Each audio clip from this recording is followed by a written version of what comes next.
Hello, everybody. I'd like to call the meeting to order for Committee of Adjustment, May 20th, 2025. I will first introduce the committee members and staff. Committee members in attendance this evening are Kevin Antonitis, Faye Billing, Adam Muttershead is online, and I am Daniel Collins. Staff members present this evening are Walter Basic, the Deputy Director of Planning, and De La Hera Abby Warden, the Secretary Treasurer, and Dylan Bailey sent his regrets because he couldn't make it tonight. This meeting will be live streamed. So live streaming members of the public are advised that our meetings are live streamed by the Town of Grimsby. Individuals and media may be audibly and or visually recorded during this meeting. As a reminder, all electronic devices are to be in silent mode during our meeting. An overview of procedures. The purpose of the application and relative correspondence will be heard, following which the applicant will be given the opportunity to address the application. Any person concerned with the application will then be given the opportunity to speak. At the conclusion of the discussion, the committee will render a decision and advise of any applicable conditions. Copies of the decision will be mailed to the applicant or agent and to any other person who files a written request.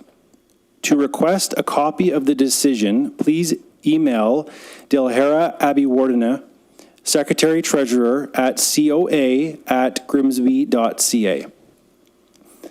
The applicant, the Town of Grimsby, the minister, or a specified person or public body has the right to appeal either the decision itself or the conditions of consent to the Ontario Land Tribunal, known as the OLT, within 20 days of the date of giving of notice under subsection 17 is completed for a consent application, and within 20 days of the date of decision for a minor variance application. Specified persons and certain public bodies include public utilities, but do not include an individual or community association. Everyone present will be given an opportunity to comment on the applications being heard. Please address your comments and questions through me, the chair. Each participant will be provided 5 minutes to speak. Each participant may only speak once. If you hear your comment presented by someone else, please do not duplicate the remarks. When you are called, we ask that you state your name and address for the record, and that you also come up to the microphone. Because it's live streamed and we have folks online, all communication will be through the microphones. Agencies commenting on applications may request that certain conditions be imposed. Voicing objections to these conditions will not adversely affect the committee's decision. All members of the committee have viewed the properties on the agenda tonight and are familiar with the lands that are subject to the applications. So before we hear the applications, we have some committee business that we'll take care of. And the first is the disclosure of pecuniary interest. Do any members of the committee have a pecuniary interest with respect to the applications that are before us this evening? I see none. Adoption of agenda. So we will now consider the adoption of the agenda for tonight. And I have a motion that be resolved that agenda for May 20th, 2025 Committee of Adjustment meeting be approved. And that was moved by Member Billing and seconded by Member Antonitis. So we'll put this to a vote. All in favor, raise your hand. No one opposed. So that is carried.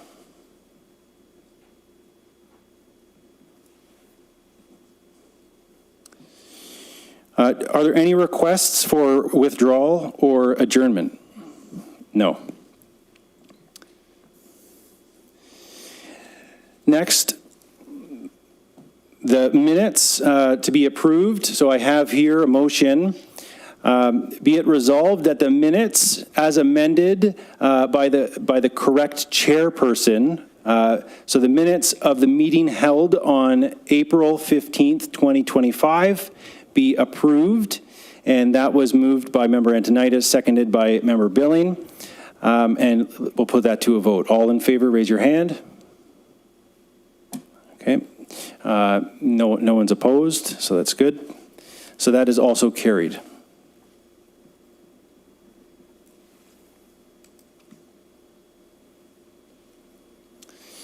Tonight we have 5 applications before us.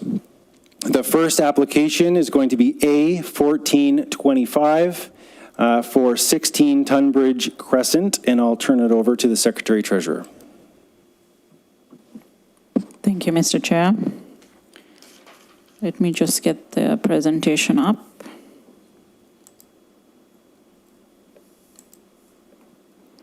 Okay, so the purpose of this application is to construct a new one-story addition as well as a 2-car garage.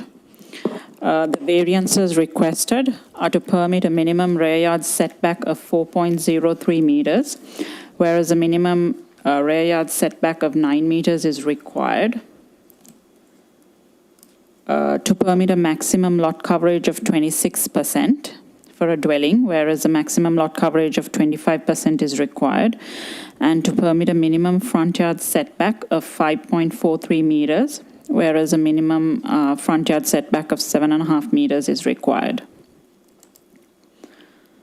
This is an image of the site plan, which was circulated along with the notice of hearing. This is an aerial image of the neighborhood for context. These are the current conditions on site.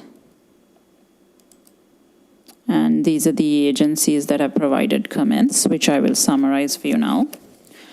Planning staff have reviewed the application under Section 45 of the Planning Act and are of the opinion that the minor variances meet the intent of the official plan and zoning bylaw, are appropriate for the development of the lands, and are minor in nature. They have no objections to the approval of the minor variances for relief from the zoning bylaw as amended with respect to construction of a new one-story addition as well as a 2-car garage. Public Works staff have some comments but no conditions. At the building permit stage, Public Works staff will require lot grading and drainage plan, demonstrating that stormwater runoff will not negatively impact nor rely upon neighboring properties. The plan shall include all proposed downspout and sump pump discharge locations and directions, all hardscape surfaces such as driveways, walkways, patios, etc., and all physical features including hydrants, decks, trees, etc. for both existing and proposed conditions. The plan shall also note the location of the existing services, that is water, sanitary, storm, to property line and the extension of services to the building phase. At the building permit stage, the applicant shall apply for an entrance permit for any modifications of the existing driveway for review and approval by Public Works staff. The Niagara Region and NPCA have no comments. Over to you, Mr. Chair. Thank you. Is the agent or applicant here? Would you just, if you wouldn't mind, come to the microphone and so you can speak to the application and maybe state your reasons for the variance? Yeah, you can stand or sit. It's up to you. Yeah. We live at 16 Tunbridge. The reason for our application is right now we have 2 young children in a bungalow with both of them being on the top floor and my wife and I in the basement. So more for a home that's going to grow with us as both of our kids are at Nell's public school. We've come from Beamsville. Everything that we've done with skating, karate, soccer has all been in Grimsby. We knew after moving to Beamsville and exploring the area that Grimsby was going to be our forever home, and that's why we started the process of looking. We found this house in the area. Didn't necessarily meet our needs at the moment, but with this application, we can be there for 20, 30 years. until the kids eventually move out and then come back with grandkids. So it's kind of a house to grow and stay. And my wife works in St. Catharines.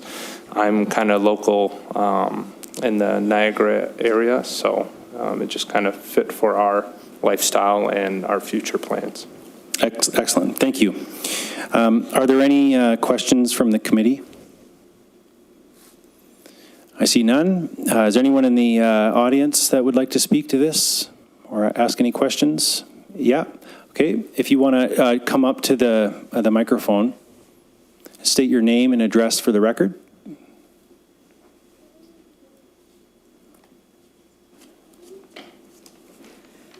My name is Jackie Danilou. I live at 25 Tunbridge Crescent. I'm looking at variance here, and my question is what's considered minor? If you're asking for 16 more feet on one side and almost 7 feet on the other side, that's not very minor, and it's right on the bend of the road. And it looks like it may take out some trees. We have probably come to find this out because the house next to them has just sold a similar type of house where they've come and clear cut the trees and are planning to do something the same. The house across the street from them went from a 1,000 square foot bungalow to a 4,500 square foot monster that's flooding the house next to them. So we felt we have to come and see why are we being allowed to have such large variances in an area. I'm the original owner of the house I'm living in, 23 years. We were required certain setbacks, certain heights of buildings, and now it seems like this kind of thing doesn't matter. So I'm confused as to the rules. I don't know this gentleman, and I have nothing against him. I just would like some real clarification on what is considered minor. I thought a foot or two is minor, not six. I did the math, 16 feet, 3.7 inches on one side, and 6 foot, 10.7 inches on the other side. And then it still goes over the allowable lot, and that's a big lot. So I'm just confused as to what's considered minor. Maybe you can speak to that, please. Sure. Thank you. And I'll call staff just to comment on this in a minute. But from my understanding and my inspection of the property, the definition of front yard in that one almost seems like it's not on the right side of the street, right? And because the driveway is not what was considered front from what I was viewing. With that respect, we have to take that into consideration when we look at, what the purpose is for the rear yard and the side yard and all that. But I'll turn it to Walter for a minute if you want to just speak to that, please. Yes, thank you, through you, Chair. With respect to the significant reduction in the rear yard, that's primarily because the zoning bylaw recognizes on a corner lot, the shorter lot line abutting a street as the front lot line. However, on this site, that lot line or that yard is not the functional front yard. The front door actually faces south. It doesn't face east towards the other portion of Tunbridge Crescent. So the functional rear yard is actually the northerly side yard, which is still significant. And the reason I say that is the intent of all of these setbacks, primarily, particularly the minimum rear yard requirement, is to provide sufficient space for the residents of the property to provide outdoor private amenity space. And there is more than enough space available on the northerly side lot line or side yard to accommodate the day-to-day recreational needs on the property of the residents of the site. And again, the westerly, what is technically the rear yard, because the rear lot line is the lot line opposite what is defined as the front lot line, actually functions as a side yard because that's where the side of the house is. Thank you.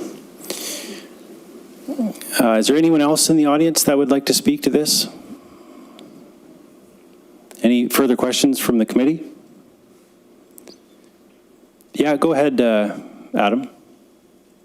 Yeah, thank you, Mr. Chair. To the applicant, I noticed that from the plans, it's a one-story, and with the changes in the setbacks, I wonder if there would be an objection to confining the variances to a one-story dwelling only as a condition. I don't plan on doing a two-story, it's a one-story addition. Okay, so one story, it'll match the streetscape. Yep. Yep. I think the plans on there show us, I think our max height is 10'9" to the peak of the roof line. So we don't plan on going up second story. I know exactly the house that's in question across the street. They're nice neighbors, but we want to kind of fit a style that still looks like it was part of the community. I don't want to put something that's an eyesore. I want something that flows. That's why this long kind of ranch style bungalow is going to go with the existing homes in that community, because we love the street as well, especially with two young kids. We love how quiet it is, how family oriented it is. So our house is going to kind of speak to our style of family living, not a rental income or anything like that. Okay, thank you. Adam, do you want to put some verbiage together for that?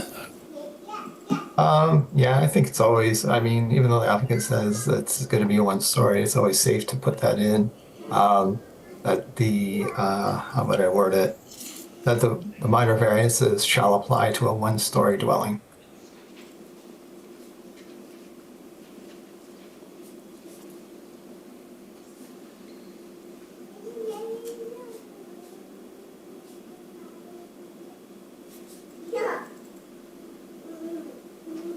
Okay, thank you.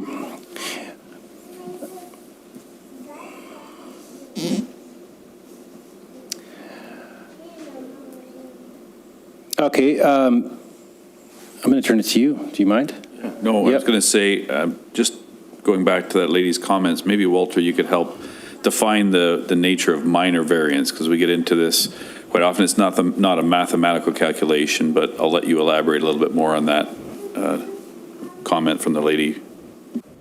Yeah, thank you, through you, Chair. That's, my apologies, I forgot that part of the question. Yeah, it's to determine whether a variance is minor, it's not a mathematical equation. We have to check the four tests, and what are the reasons for the setbacks that we have? And like I explained previously, the reason for a rear yard or larger rear yard requirement is to ensure that there's sufficient amenity space for the residents of the property. And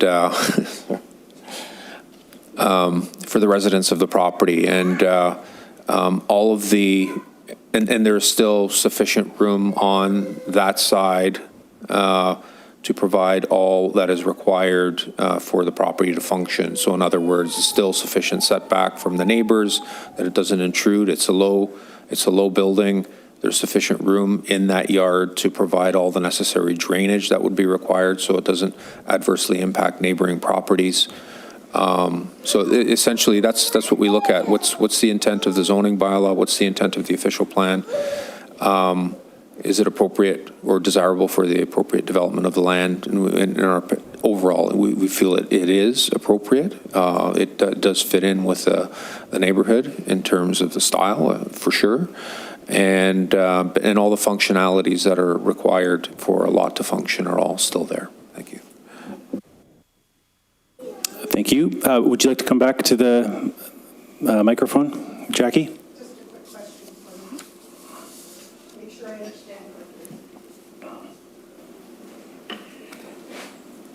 So if I'm understanding correctly. Sorry, Jackie, if you wouldn't mind, just address through me, Oh, and then sorry. I'll defer to him. Thank you. Okay, if I'm understanding this correctly, the way he's looking at the lot, he's basically saying the lot is like this, and this is what was considered front, back, side. He's saying, I'm flipping it, and I'm saying, okay, this now is your backyard, this is your front yard.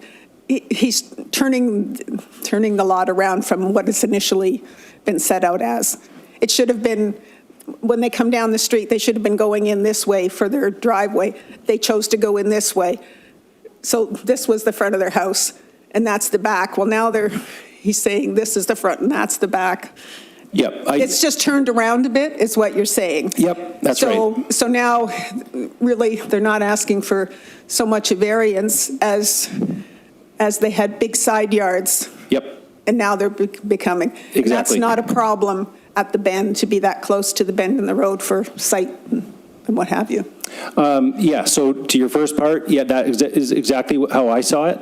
That, by definition, as Walter pointed out, that the smaller, is that what it was? The smaller frontage is considered front.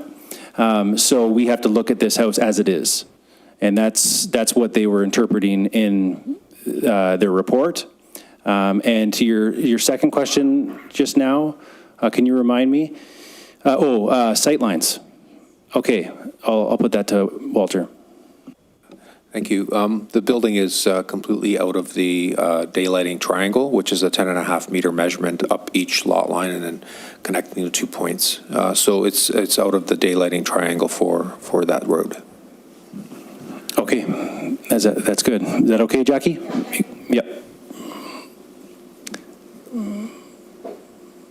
Okay, any other questions from anyone in the audience right now? No? Anything further from the committee? Do I have a resolution from the committee? Yeah, Adam? Go ahead. Yep, thank you, Mr. Chair.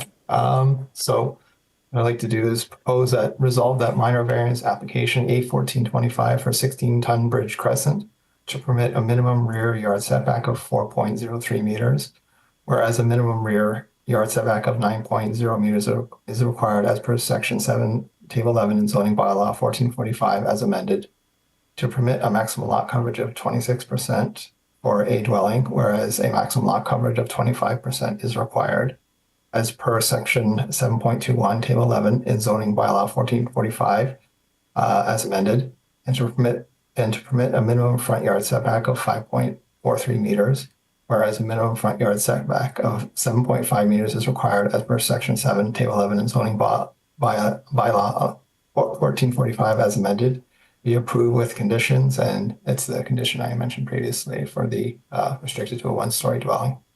Thank you. Thank you. Do I have a seconder on that? Yeah, okay, Fabia. Thank you. So we'll put this to a vote. All in favor, raise your hand or say aye. And see no one opposed. So that is carried. But note there's a 20-day appeal period that we'll have to wait before it becomes legal and binding. Okay, thank you very much. Yep, you can go.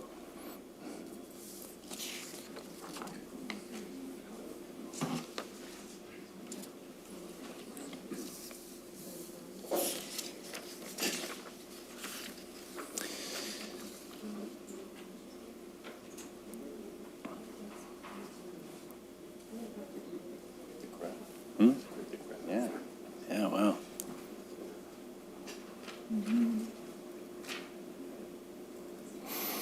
Okay, as for our next application, we will hear A1725 for 76 Elm Tree Road West. I'll turn it over to the Secretary Treasurer. Thank you, Mr. Chair. So the purpose of this application is to permit the height of the proposed accessory building. And the variance requested is to permit the maximum height to the midpoint of a peaked roof of 5.41 meters, whereas 4.5 meters is required. This is the image of the plan that was circulated along with the notice. This is an aerial view of the neighborhood for context. Current conditions on site. And these are the agencies that have commented, and I will summarize those comments for you now. Planning staff have reviewed the application under Section 45 of the Planning Act and are of the opinion that the minor variances meet the intent of the official plan and zoning bylaw. are appropriate for the development of the lands and are minor in nature. Minor variance A0425 was heard during February Committee of Adjustment meeting. Minor variances were approved for a maximum lot coverage of 16% and to specifically permit the erection of a dwelling on a lot where another dwelling to be eventually removed already exists. Planning staff have no objections to the approval of the minor variance for relief from the zoning bylaw as amended with respect to the maximum height of an accessory building. Heritage planning staff have the following comments. In summary, in accordance with the provincial planning statement and Niagara official plan, development and site alteration shall not be permitted within areas of archaeological potential unless significant archaeological resources have been conserved or the land has been investigated and cleared or mitigated following clearance from the province. Thus, no demolition, grading, or other soil disturbances shall take place on the subject property prior to the issuance of a letter from MCM. This has been included as a recommended condition of approval for the committee's consideration. There are two recommended conditions. Number one, no demolition, grading, or other soil disturbances shall take place on the subject property prior to the issuance of a letter from MCM through Town of Grimsby, confirming that all archaeological resource concerns have met licensing and resource conservation requirements. Number two, that the owner be informed of the following advisory clause. If deeply buried or previously undiscovered archaeological remains or resources are found during development activities on the subject lands, all activities must stop immediately. If the discovery is human remains, contact the Niagara Regional Police Service and coroner to secure the site. If the discovery is not human remains, the area must be secured to prevent site disturbance. In consultation with the town, the project proponent must then follow the steps outlined in the Niagara Region Archaeological Management Plan. Public Works staff do not have any comments or conditions, neither do the NPCA or the region. Back to you, Mr. Chair. Thank you. Is the agent or applicant here? Would you be able to come to the microphone, please? State your name and address for the record, and just state your reasons for the variance. Sure. My name is Ed Lutz. I live at 76 Elm Tree Road West. Really not too much to add to the what was previously talked about for our minor variance. I think it is worth noting that the existing accessory building is going to be 2 feet, or is 2 feet higher than the proposed building that we're planning on erecting. Okay. Yep. Thank you. Okay. Are there any questions from the committee? Just one, Mr. Chair, just brief. This one came previously for the another minor. Was it just missed, or was it a change in plans? Well, that's unfortunate because now it's a double fee, right? Or do they give you a break on the fee? Just checking.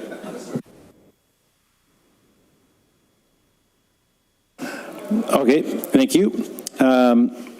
Is there anyone in the public that would like to speak to this? I see none. Do we have a resolution from the committee? Yeah, go ahead.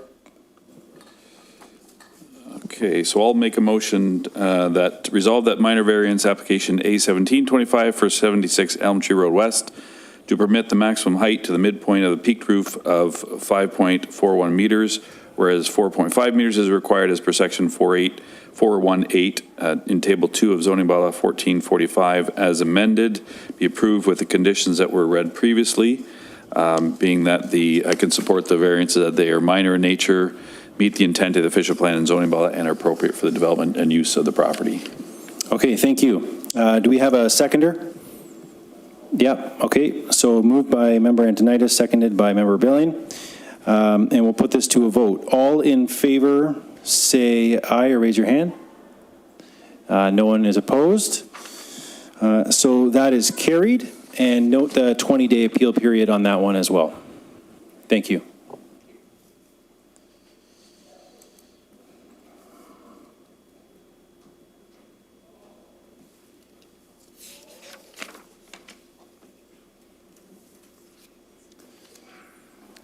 The next application we have is A1525 for 162 Sawmill Road, and I'll turn it over to the Secretary Treasurer. Thank you, Mr. Chair. The purpose of this application, my slide is not here, okay, is to construct a new cistern, septic tank, as well as detached garage. And the variance requested is to permit a minimum setback of 1.2 meters from interior side lot line, whereas a minimum setback of 3 meters from the interior side lot line is required. This is an image of the site plan, which was circulated along with the notice of hearing. An image of the neighborhood for context. Current conditions on site. And these are the agencies that have provided comments. Planning staff support the minor variance proposed by the applicant. They have reviewed the application in the context of the 4 tests outlined under Section 45 of the Planning Act, and are of the opinion that the minor variance meets the intent of the official plan and zoning bylaw, is desirable for the appropriate development or use of the lands, and is minor in nature. Heritage planning staff have pretty much the same comments as I read out earlier, to say that, in accordance with the provincial planning statement and Niagara official plan, development and site alteration shall not be permitted within areas of archaeological potential unless significant archaeological resources have been conserved or the land has been investigated and cleared or mitigated following clearance from the province. Thus, an archaeological assessment is required and has been included as the recommended condition of approval for the committee's consideration. So these are the recommended conditions that they have enclosed. Number 1, that the applicant owner submit the completed Stage 1 archaeological assessment and the subsequent studies, if applicable, as well as a letter from the Ministry of Citizenship and Multiculturalism confirming that all the submitted archaeological assessments, that is Stage 1, 2, and others, if applicable, have been entered into the Ontario Public Register of Archaeological Reports as a condition of licensing in accordance with the Ontario Heritage Act are required. If the ministry requires further archaeological work to be completed prior to the acknowledging of the reports must also be submitted to and acknowledged by the ministry to the satisfaction of the town of Grimsby prior to clearance of this condition. No demolition, grading, or other soil disturbances shall take place on the subject property prior to the issuance of the letter from MCM through the town of Grimsby, confirming that all archaeological resource concerns have met licensing and resource conservation requirements. And number 2, that the owner be informed of the advisory clause about the deeply buried undiscovered archaeological remains that I read out for the previous application as well. I can read it again if anyone wants me to. Public Works staff do not have any comments or conditions, and the NPCA has no comments either. The region provides the following comments. The only comments to note are with respect to the environment and private servicing. Natural heritage, the subject property is impacted by the natural environment system of the Niagara official plan, consisting other woodland. The property is also mapped as part of the Provincial Natural Heritage System. NOP Policy 3.1.9.7.1 requires the completion of an environmental impact study when development or site alteration is proposed within 50 meters of other woodland. Further, NOP policies require that a minimum 10-meter buffer be established as natural self-sustaining vegetation.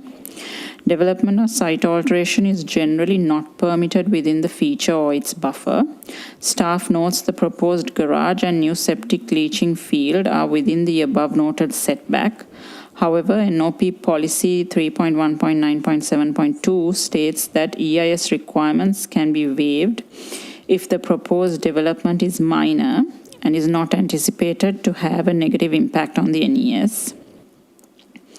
Based on the provided drawings and the distance from the proposed development to the other woodland, regional environmental planning staff are of the opinion that this policy is met and recommend to town staff that the EIS be waived.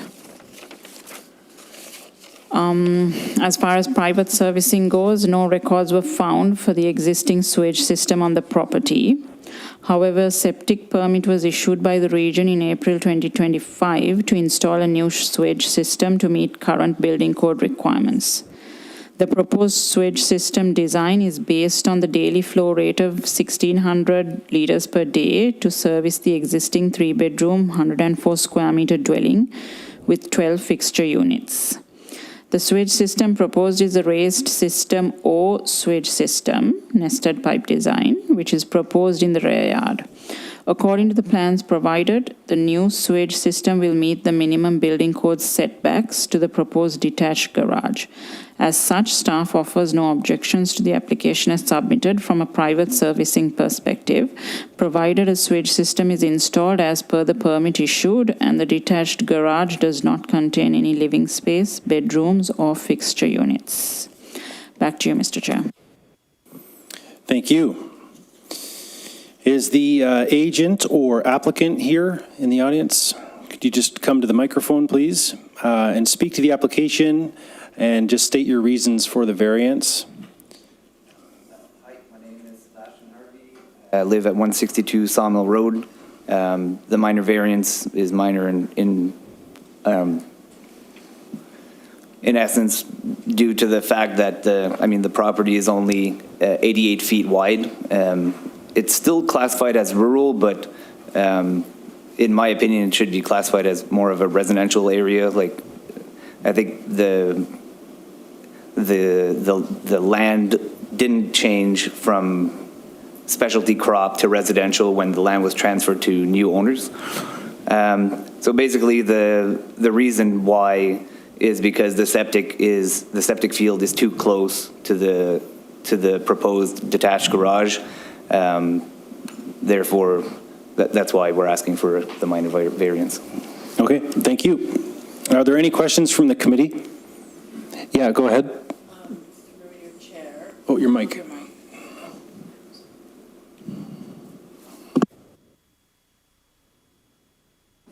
Okay, through your chair. I haven't seen a drawing for the garage. Is it 1-story, 2-story? I just wanted to know what the garage is. Is it going to be an accessory building as well, or just a plain garage, just a simple garage? Okay, thank you. I'll turn that to Sebastian. 1-story garage, accessory building. What's your plans? So it's a 1-story garage, but there's going to be kind of like some attic space at the top. So it'll be like an attic truss. So basically just like would be bending down. It would just be to store like boxes, and it wouldn't be for anything else, right? So. All right, thank you. Yep, thank you. Any other questions from the committee?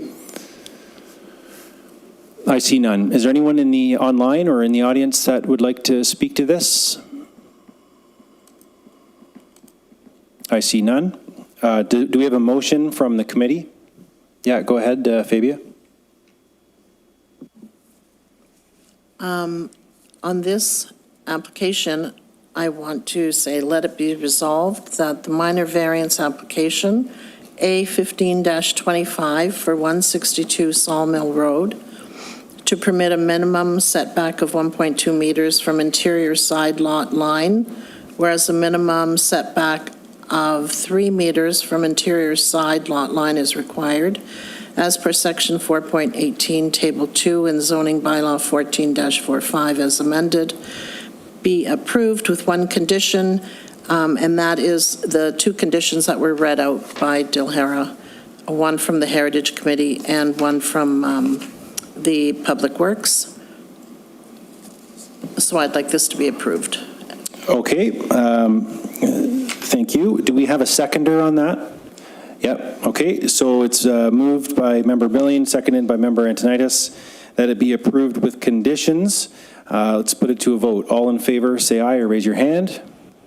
And no one's opposed. Okay, that's great. So that is carried, and there's a 20-day appeal period on that one as well. Thank you.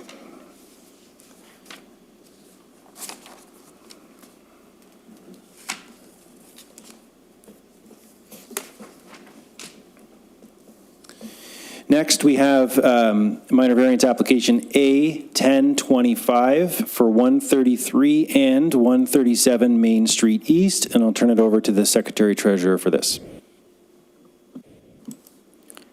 Thank you, Mr. Chair.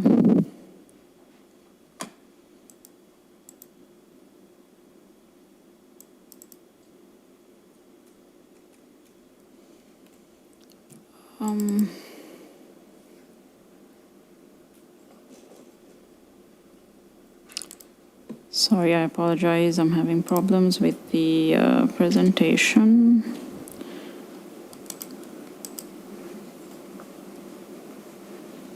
Let's try this again.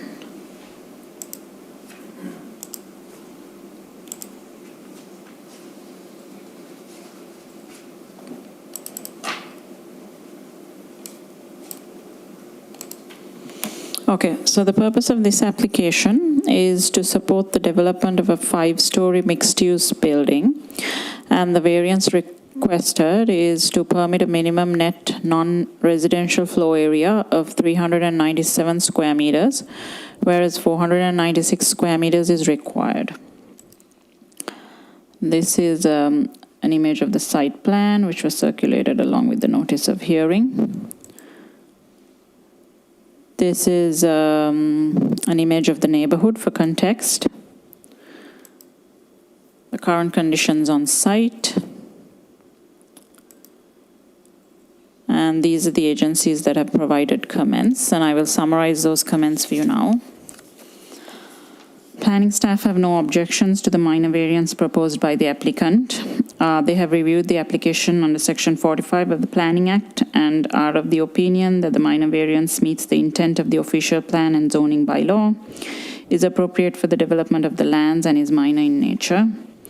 A concurrent site plan application has been submitted by the proponent and is under review. A prior minor variance, A0525, was granted to permit a parking rate in proportion to the reduction of scale of the development and for technical changes related to the building envelope. This application was submitted with additional variances to be heard before the April Committee of Adjustment meeting, but with the accompanying consent application was deferred at the request of the applicant to reduce the scope of the application. Heritage planning staff have the following comments. The requested minor variances do not result in any adverse impacts to the identified cultural heritage value of the subject lands, and further, the proposed changes support the long viability of the property and the continued use of the historic structure. Heritage planning staff defer to the planning memorandum on the recommendation for approval. Building staff had the following comment. When buildings are located near a property line, special attention must be given to the limiting distance requirements. If a wall with unprotected openings is planned, additional measures such as sprinkler systems, closures, or window enclosures may be necessary. In some cases, a limiting distance agreement may be required to be executed by both owners of land and the municipality. Consult with the architect to determine what the best solution is for compliance. Public Works staff, the Niagara region, and NPCA have no comments. Yeah, and back to you, Mr. Chair. Thank you. Mr. Marcus, would you like to come to the microphone and speak to the application for us, please?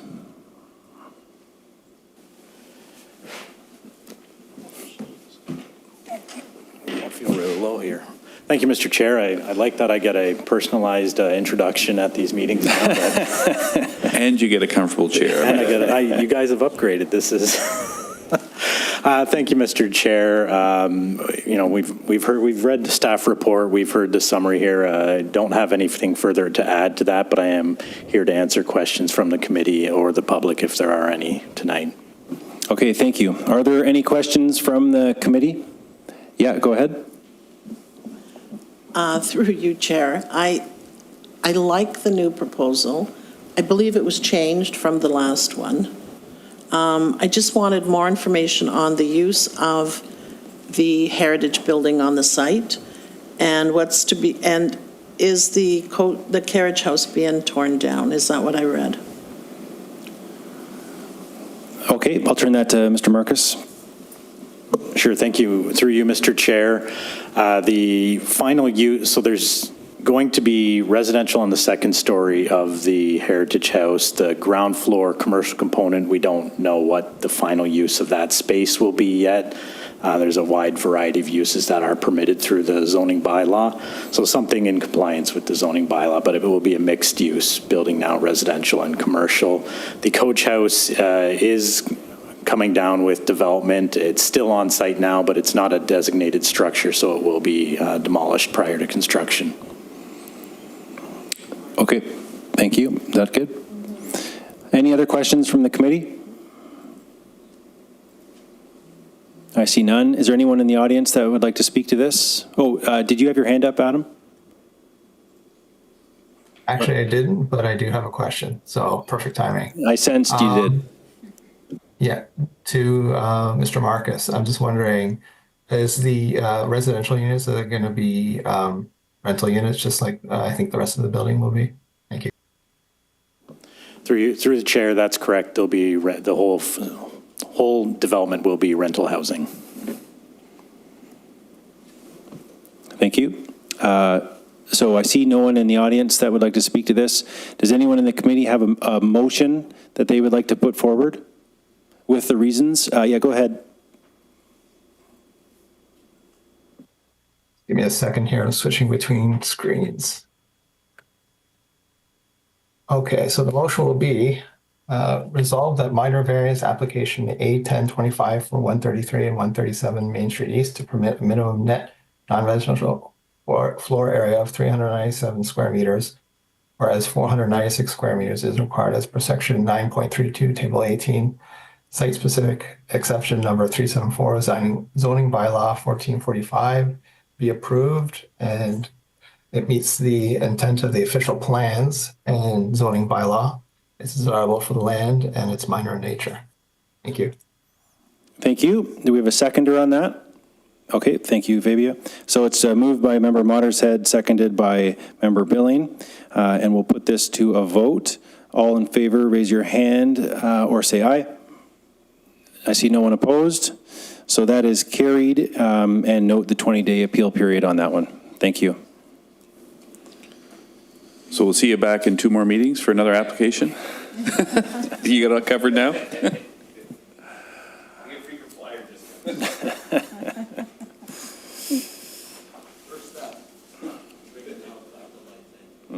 Thank you. Okay, very good. The last application we have before us tonight is A0125 for 9 Doran Avenue, and I'll turn it over to the Secretary Treasurer for the presentation. Thank you, Mr. Chair. So the purpose of this application is to facilitate 2 proposed severances on the subject lands into parts 1A, 1B, and 2. The variances will also facilitate the construction of a semi-detached dwelling on parts 1A and 1B, containing 1/2 unit, 1/2 or unit of the semi-detached dwelling building each, and the retainment of the existing duplex on part 2. So the variances requested are for part 1A, which is the semi-detached dwelling, west unit, to permit a minimum frontage of 3.78 meters per unit for a semi-detached dwelling, whereas 7.5 meters per unit is required, and to permit a rear yard of 0 meters for a semi-detached dwelling, whereas 7.5 meters is required. Variances requested on Part 1B, which is the semi-detached dwelling east unit, to permit a minimum frontage of 3.78 meters per unit for a semi-detached dwelling, whereas 7.5 meters per unit is required, and to permit a rear yard of 1 meter for a semi-detached dwelling, whereas 7.5 meters is required. The variances requested for Part 2, which is the duplex, is to permit a minimum frontage of 3.8 meters for a duplex, whereas 12 meters is required, and to permit a rear yard of 0.9 meters for a duplex, whereas 7.5 meters is required.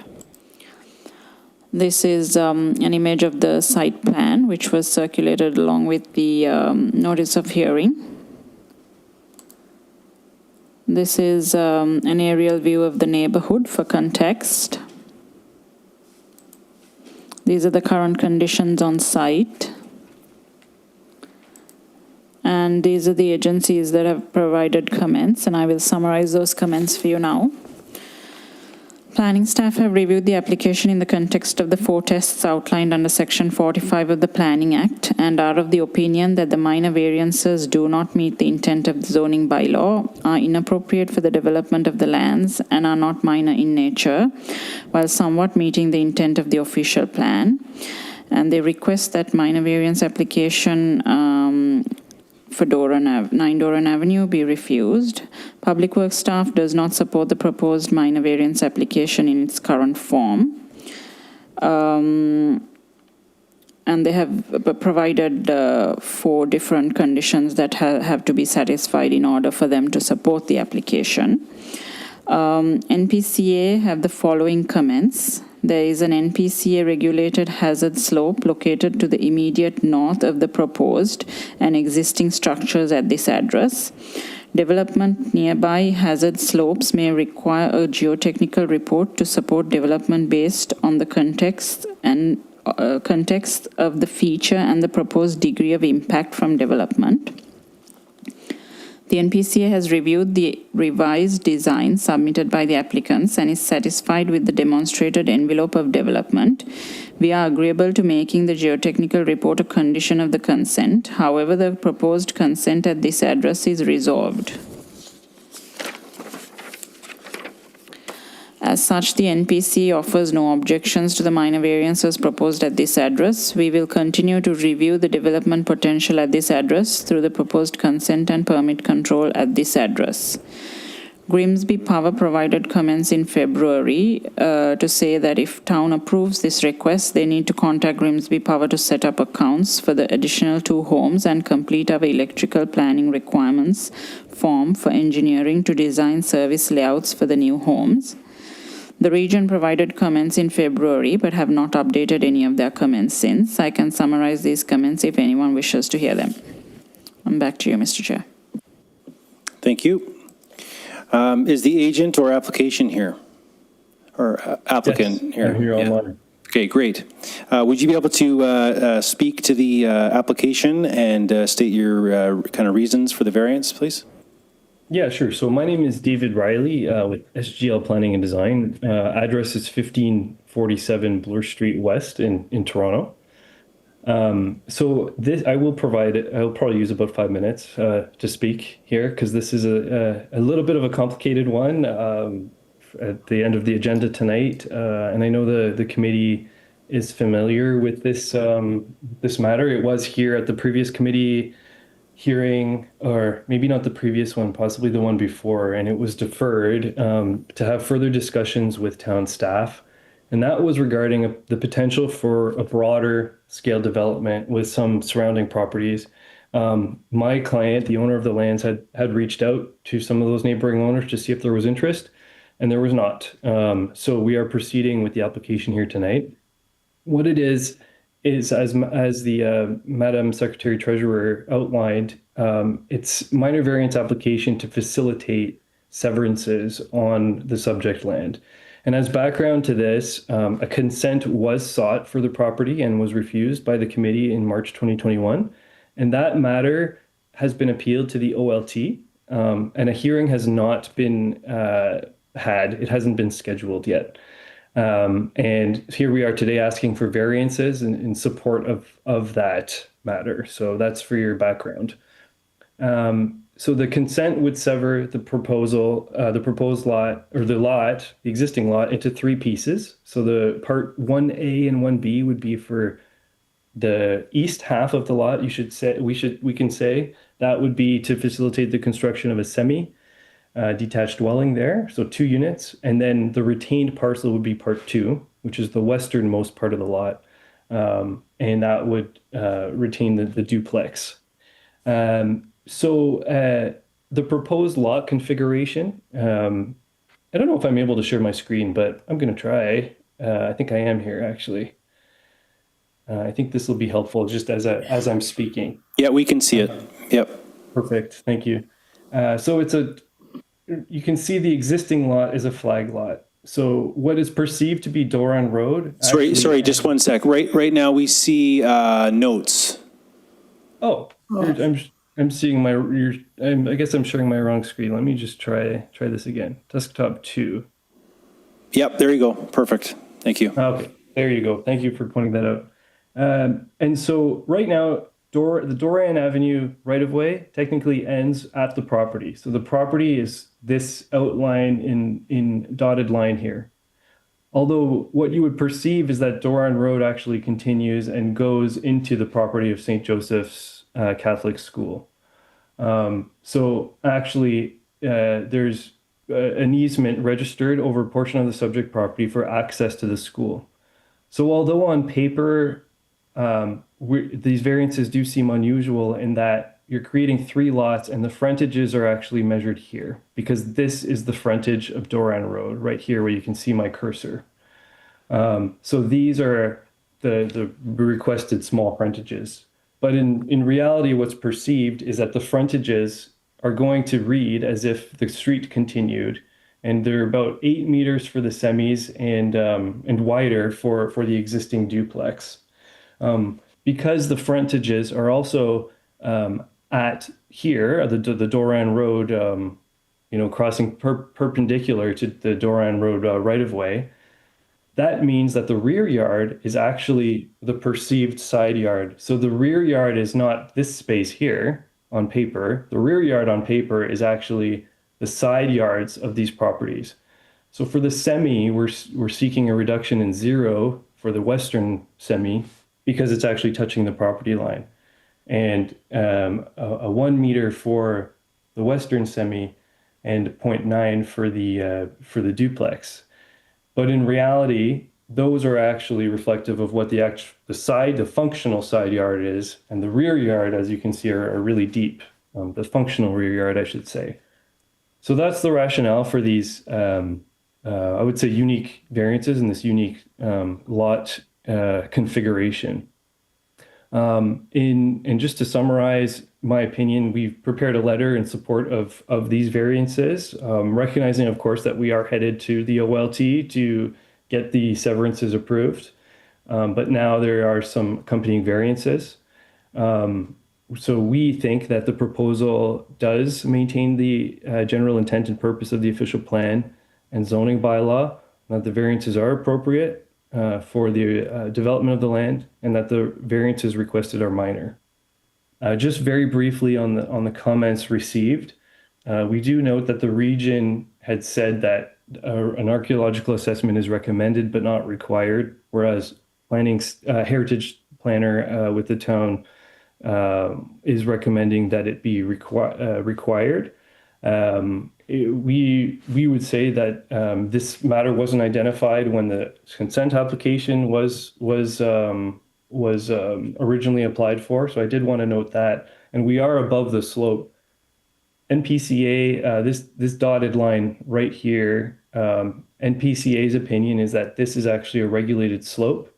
But we would say, reading the act, that this is not a regulated slope, even though NPCA doesn't have an issue with this application anymore and would recommend a geotechnical study as a condition of the consent.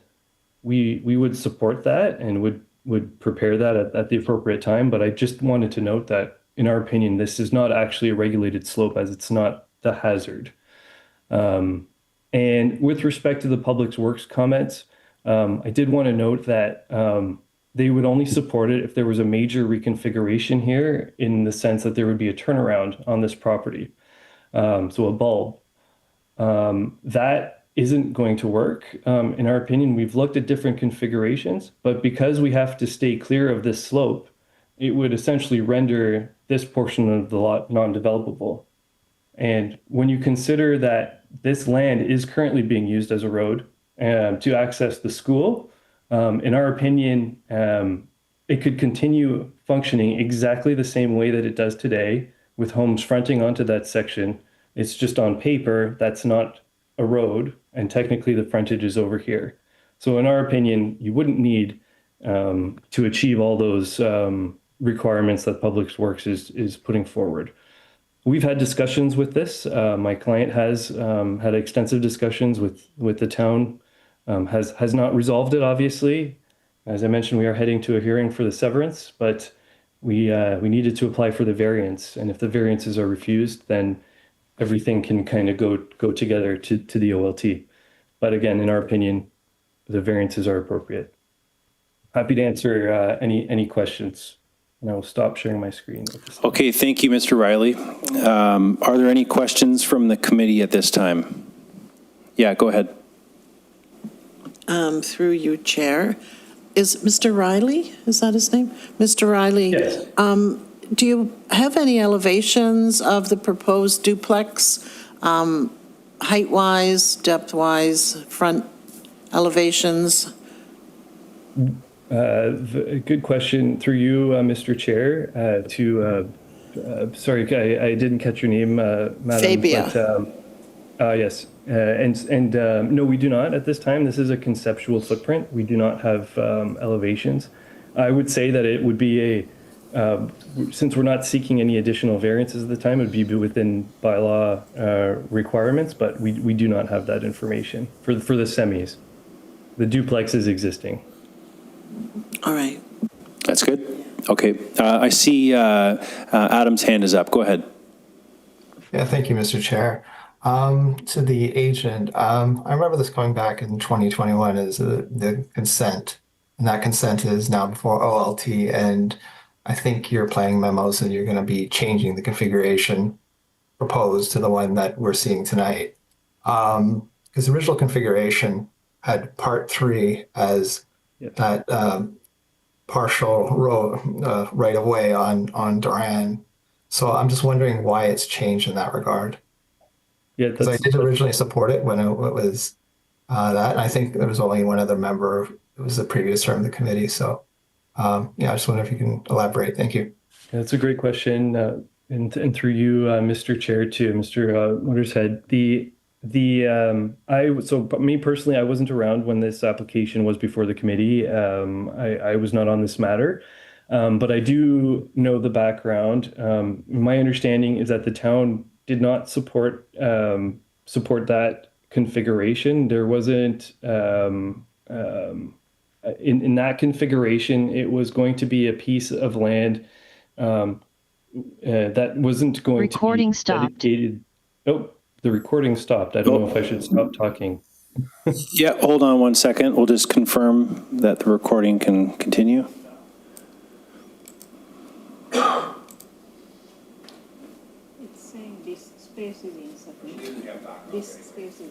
We have a backup anyway. Okay, just one sec. We'll confirm Recording that. in progress. Are we good? Yeah. Okay, sorry for that disturbance. Go ahead, Mr. Riley. No, that's okay. So I understand it still would be a configuration where that part 3 wouldn't have been a public road. And so there still wouldn't be frontage on a public road, and it still wasn't supported by the town. So with this configuration, we are attempting to show that technically we can have frontage on a public road where each property would have a smaller reduced frontage directly onto Doran Avenue. Of course, not 7 Doran, which is the property immediately to the west, which currently doesn't have access onto Doran Road. It does cross my client's property, as you can see on the schedule. But this, I will say that this configuration, the flag lot configuration, was floated by the town, and it's still, as you saw in their comments, still not supported. Recording stopped. Okay, thank you. Figuring out Recording in progress. Okay, and we're back. Adam, I see your hand still up. Go ahead. Yeah, thank you, Mr. Chair. I just want to correct the point that the consultant made, Mr. Riley, because I'm looking at the original planning memo, and it said planning staff could support the application if the public roadway of Doran Avenue was extended to allow for parts 1 and 2 to frontage along the road. So that being said, that configuration, I didn't have an issue with in 2021, but the way I see it now with these imaginary front lot lines that our cars are going to be passing back and forth on, or vehicles, it's just a little far-fetched for me. It's Yeah. just, yeah. I believe the issue, though, was that they were still requiring a turnaround to be provided at the end of the road, and that's what can't be accommodated. So that configuration with the need for the turnaround doesn't work to accommodate what what we're suggesting here. So that's the rationale for this. It's a way for the road to continue existing as it does now and operating as it does now and allow for these additional dwellings.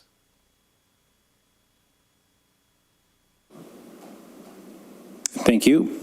Do we have any other further questions from the committee? Yeah, go ahead.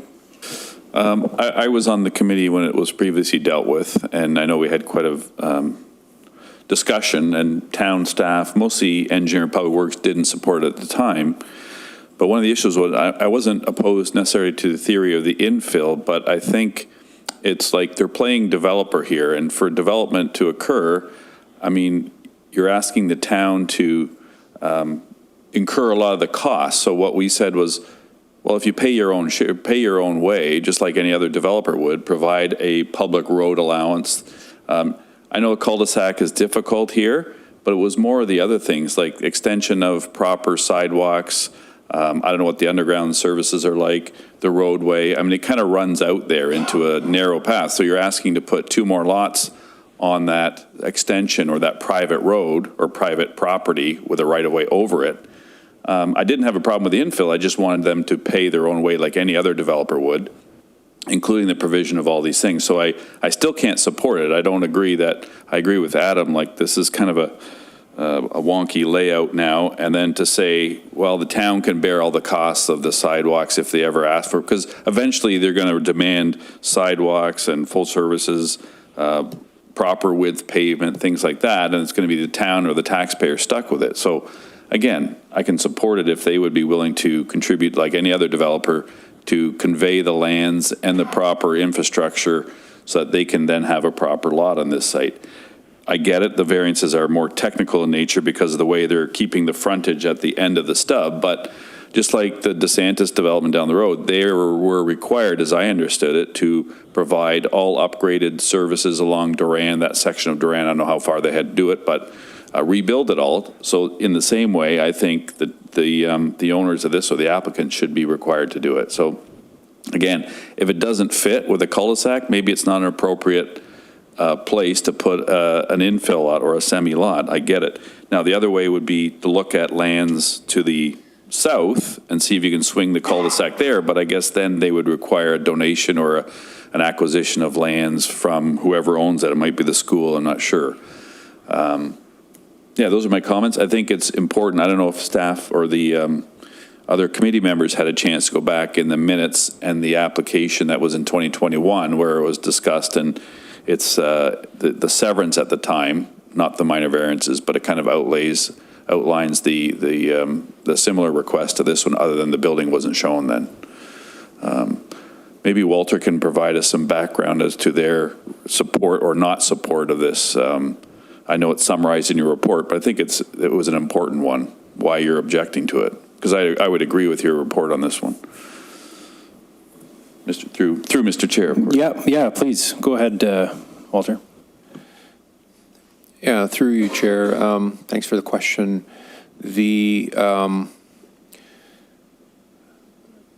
It's a tough one. It's an area where infill is encouraged. It's a transition area in the downtown. It's in the downtown. All of downtown is an intensification area. So development is something that we encourage in that area, and particularly residential development. Now, the Doran Avenue is currently substandard. The width of the right-of-way is, I think, 14 meters. The road itself is very narrow also. The concern that we have is, in the long run, the intent of the municipality has always been to extend the road if and when development ever occurs beyond the current limits of the road, and that the appropriate right-of-way would be obtained through development approval process and with the proper turnaround facility at the end of the road. Currently, the problem is with respect to waste collection, emergency service vehicles. There has been a fire in one of the buildings along the street, and the fire trucks ended up having to stack themselves down the street, and there wasn't the ability for them to turn around other than just to back out all the way to Ontario Street, right? So these are the main reasons we feel it's important to finish this road off appropriately, and the ability for the municipality to obtain the necessary right-of-way is through consent. Normally, we would ask for that as a condition of approval, right-of-way dedication. I believe it's something that was required or considered with the original consent application. I believe the committee denied it anyway. That was an option that was available. And we engaged in discussions with the applicant regarding the configuration of the road. So we considered different options, including modified hammerheads and not necessarily just a cul-de-sac, a circle where cars can, drive around or vehicles can drive around. We consider different configurations because we recognize the tightness of the site and the difficulty with the site itself. We also encouraged the applicant, as was mentioned by Mr. Riley earlier.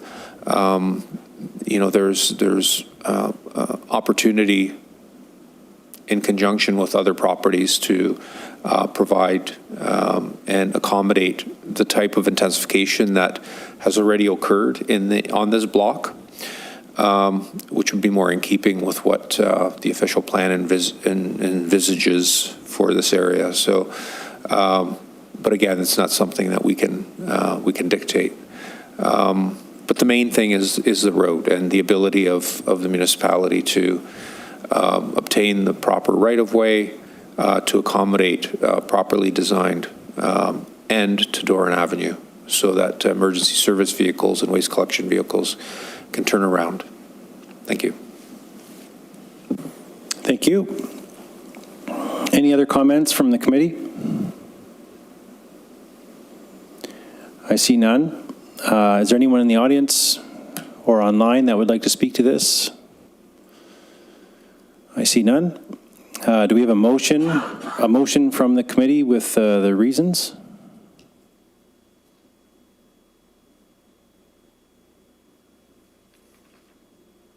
Yep. Go ahead.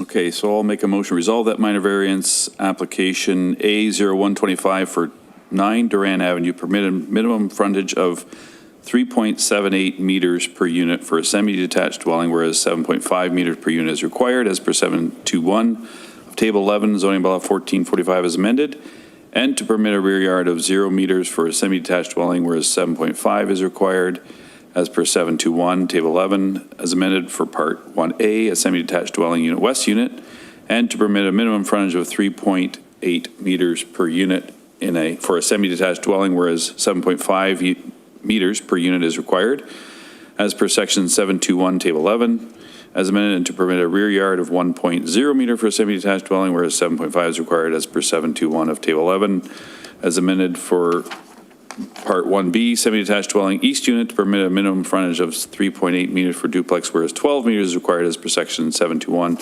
11 of zoning bylaw 1445 as amended, and to permit a rear yard of 0.9 meters for a duplex, whereas 7.5 meters is required as per section 721, table 11 of zoning bylaw 1445 as amended. For part 2, the duplex be refused. Hearing the written or the verbal and written submissions by the applicant's consultant, town staff, their written report, and the previous severance that would be kind of combining all of these together eventually at the board. I think the aggregate of all the variances requested and the owner's inability to look at donating the road allowance and providing the future infrastructure so that the lots could front on a public street in an appropriate manner. When all combined, the biggest thing, not only is it not minor, the aggregate of all these variances, it's not appropriate for the development use of the property in its current form. I think there is a solution. Maybe it can't physically be fit in this way, but the submission here is not appropriate, not minor. It does meet the intent of the official plan, but not the zoning bylaw. So I think it only has to fail the one test. I think it fails three, in my opinion. Therefore, I'm submitting that it be denied. Okay, thank you. Do we have a seconder on that motion? Okay, Fabia is going to second that. So moved by member Antonitis, seconded by member Billing. And we'll put it to a vote. All those in favor of the motion, say aye or raise your hand.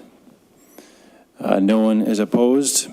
So that is carried, that the minor variance be refused. Please note the 20-day appeal period for applications. Thank you, everybody. Yeah, thank you, Mr. Riley.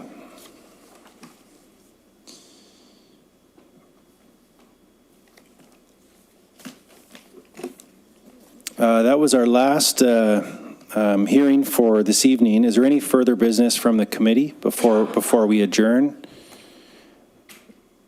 I do have one comment just about I've noticed in the staff notes, the official plan and the Niagara plan as of March 31st, was it, has changed. I wouldn't mind a bit of an education session on that. What exactly has changed? If you wouldn't mind, if now is okay time to do it? Brief, go ahead. Yeah, the region's official plan was adopted by the region recently, but the province declared that the region of Niagara no longer has planning authority.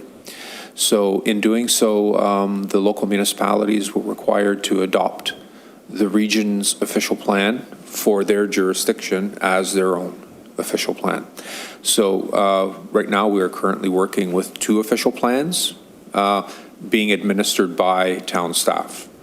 And then once our new official plan is complete, which we already have a draft of, so we will be putting it out to the public in the near future.